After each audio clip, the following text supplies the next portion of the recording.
Radhika Merchant in her recent podcast just blue my mind और इनकी कही गई बातों को देश की हर लड़की को जानना चाहिए। राधिका ने कहा कि ये बिल्कुल भी मैटर नहीं करता कि आप किसकी बेटी हैं या किसकी वाइफ बनती हैं या आपकी लाइफ कितनी कंफर्टेबल है। हर महिला के पास फाइनेंशियल इंडिपेंडेंस होनी चाहिए ताकि वो अपने डिसीजंस खुद ले सके। और फिर उन्होंने एक बहुत पावरफुल बात कही कि कभी भी अपनी जिंदगी में किसी चीज से सिर्फ इसलिए मत जुड़े रहो क्योंकि आपके पास उससे बाहर निकलने का कोई ऑप्शन नहीं है।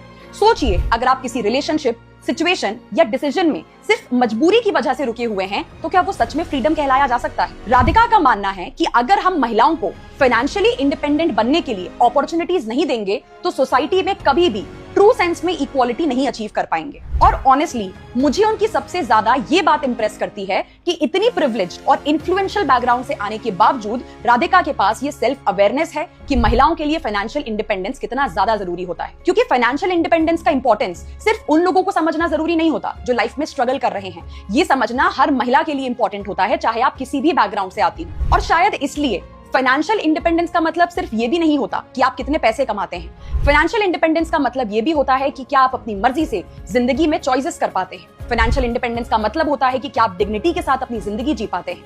फाइनेंशियल इंडिपेंडेंस का मतलब होता है कि कितनी रिस्पेक्ट के साथ आप अपनी लाइफ को लीड करते हैं। और सबसे इंपॉर्टेंट बात ये कि आप अपनी जिंदगी के फैसले खुद ले पाते हैं। इससे बड़ी आजादी एक महिला के पास और कुछ नहीं होती। इसलिए हर लड़की के लिए सबसे बड़ा इन्वेस्टमेंट किसी और में करना नहीं होता बल्कि खुद पर इन्वेस्टमेंट करना होता है। IIMUN में इक्वालिटी इन मैरिज पर बात करते हुए राधिका ने अपनी खुद की मैरिज का भी एग्जांपल दिया। उन्होंने कहा कि उनकी मैरिज में वो और अनंत दोनों हर एस्पेक्ट में इक्वल हैं। कुछ जगह पर अनंत कॉम्प्रोमाइज करते हैं, कुछ जगह पर राधिका कॉम्प्रोमाइज करती है, लेकिन जब तक रिलेशनशिप में म्यूचुअल रिस्पेक्ट है तब तक इक्वालिटी एग्जिस्ट करती है। और इस चीज से हमें यह समझ में आता है कि marriage is not all about magic and sparkles. To make it work there are compromises involved.